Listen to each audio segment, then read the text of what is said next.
Good evening. A unique day in American history is ending, a day set aside for a nationwide outpouring of mankind seeking its own survival.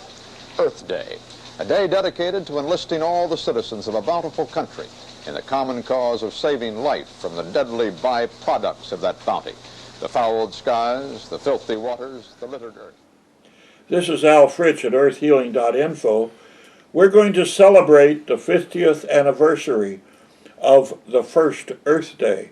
I was there at the University of Texas. I was doing postdoctorate work in chemistry and went over to this great event that occurred. And it was occurring in many parts of the country at that time. It was a spontaneous effort on the part of the media to really come together and talk about environmental issues. Prior to that, it was mentioned but not celebrated as a national event until that day. On the grounds at the University of Texas, where a mass killing had occurred only a few years before, on that grounds was probably 1,000 people, and we were listening to different speeches by individuals as to what we need to do about the environment. And what was interesting about it is I can't remember a single word about what was actually said. But it did strike me, and I have a vivid memory of the person sitting in front of me. He was smoking a filtered cigarette, and he was clapping like mad at the attacks being made on the corporate world at that time. And then he took his cigarette and squashed it into the ground, the filter. And I was looking down at that and saying, you know, this issue is a lot bigger than just attacking certain groups. This involves all of us. And from that moment on, I wondered, how are we ever going to get individuals to make changes? And it seemed to me that that was the major issue. Not that we could get corporations to do it, because there was an effort being made at that time to pinpoint air pollution, water pollution on certain groups, both government agencies and individual corporations. And so it sounded like it was something that was going to occur for a short period of time. We will get results, and the water will be purified, the air would be too, and it was only a matter of a little time.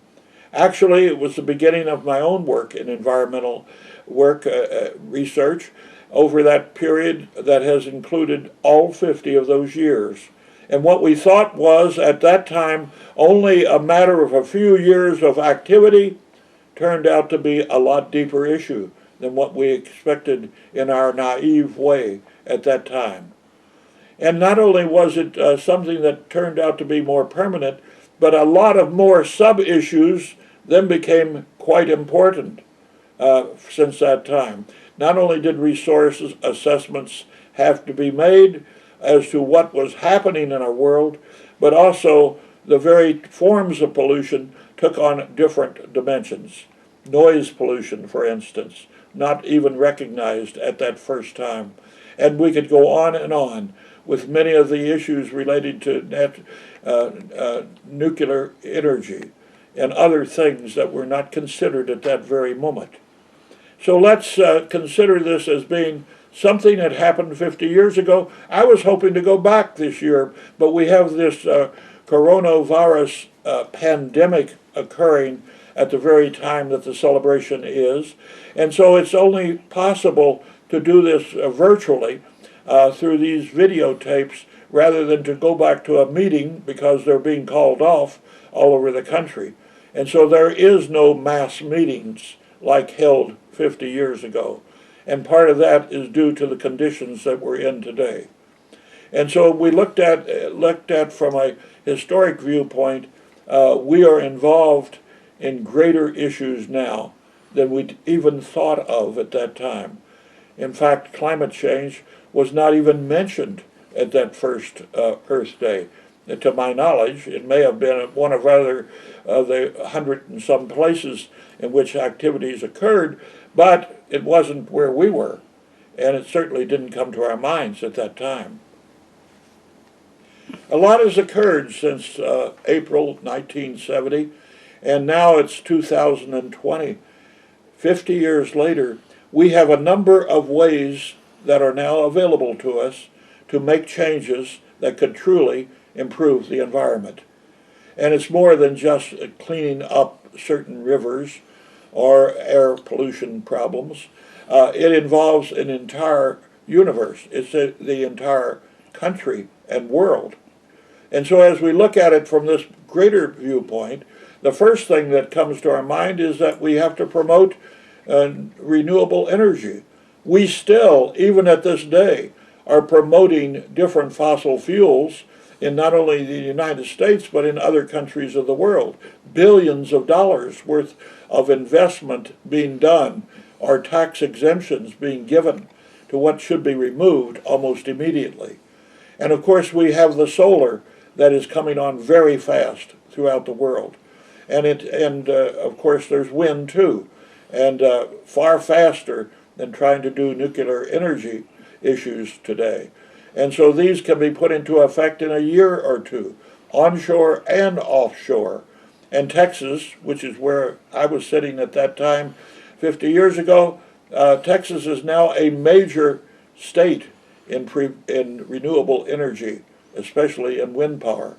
But also there's tidal, which is coming on as a renewable resource that has not gotten into a commercial stage yet. And of course we have hydro, which was the very earliest and had been done at the very beginning of electricity generation and distribution.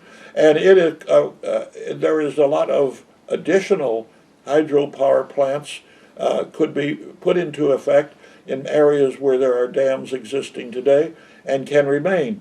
And so we can add geothermal, which is another area. But all of these are areas of consideration that we have today. And it's the first major focus that we should put in this 50th anniversary time.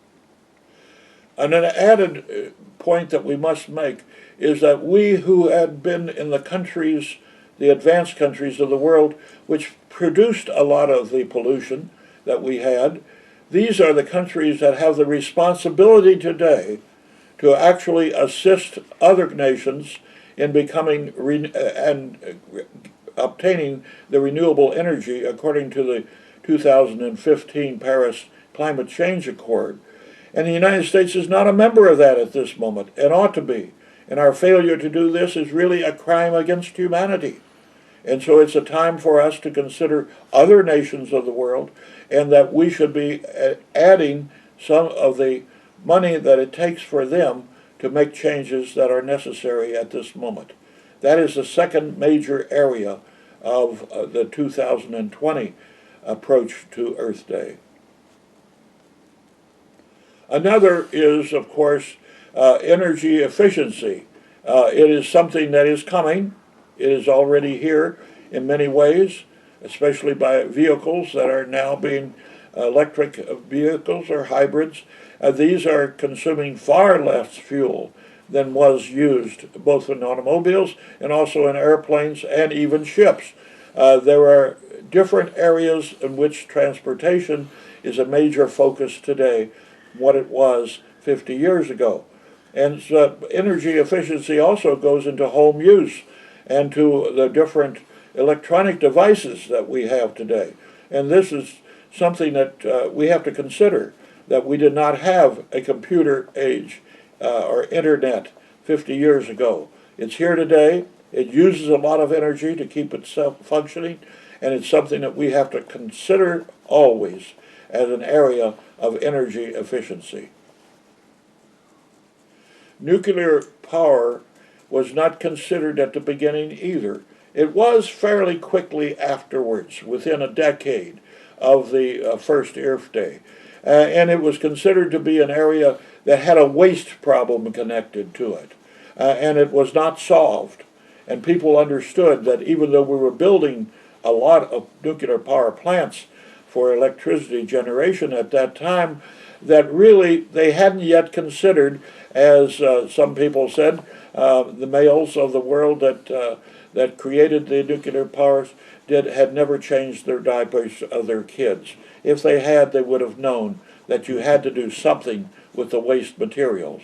And there was also the question of safety too, and a failure in safety, as did occur at a number of places that followed, but it was something that was always in the back of the minds of people. We had to guard the places. We had to expect that something could happen and go wrong. And so nuclear power was an area that had to be demoted, and it still to this day has got that need for it to be done. Another area that wasn't in focus at that time was that of plastics. We always considered that a plastic weighed less than a glass container, and therefore there could be savings of energy if you actually transported materials using plastic. And so that was considered a plus in favor of the plastics, and they were being used for a great variety of uses as we have today. But suddenly, over a period of time, which happened after that first Earth Day, it was found that a lot of the plastics were being broken apart, but still remained, especially in the oceans that we have, eventually getting there, and that it was contaminating marine life to some degree, and it was having a very great effect on the animals that were out in the sea. And so we had to consider that something had to be done. Recycling was an issue and was beginning to be talked about, but it was an area that even today, a great part of the plastics are not being recycled and need to be. And so this is an issue that is becoming more and more important since that time. Another area that was already known in 1970 because of Rachel Carson's book telling us about the use of DDT and reducing the shell's strength for eagles and other birds, and that this was crushing the little young ones, and she was making a big issue out of this. And so it was already known that pesticides could do this, but it was only focusing on a few of them. Today, there's a broader range that affects honeybees and many other pollinators, and the herbicide and pesticide area is something that has grown in size, not reduced, since the time of 1970. Yes, I was at the Longhorns, that's the people at the University of Texas at Austin, at that very time, and we never thought of speaking about meat itself. But really, if you look at it in its final sense of changes that we've got to cut back the use of meat. It hasn't actually been occurring with a consciousness about environment. In fact, chicken, at least, has been increasing in amount of use by Americans, and beef, though, going down a little bit, and pork being holding steady in this country. Actually, China has grown very much in these 50 years, and there are hundreds of millions of people living a lot higher on the scale, and that includes their eating habits too. And so a lot more meat is being consumed in the world, while at the very time we now are talking about different veggie burgers that are becoming important in fast food areas, and they ought to grow, because the use of meat is an area that is very important. We use about 2/3 of our arable lands for growing feed that is used for cattle, or else those arable lands are still in pasture or hay, and that they are used for feeding those animals. And so animal product takes a lot more resource than it does if we stay with the vegan and vegetarian diets that are being asked. They were in the far background in 50 years ago. They are very important now. It will make a big difference. The amount of methane, which is a greenhouse effect that has far greater than carbon dioxide that we all know about. And so really, to reduce our meat use is one of the great things that is coming and emerging on the 50th anniversary. We've been telling you about things that have happened then, and which some of us were present at, and which are happening now, and must be in the future.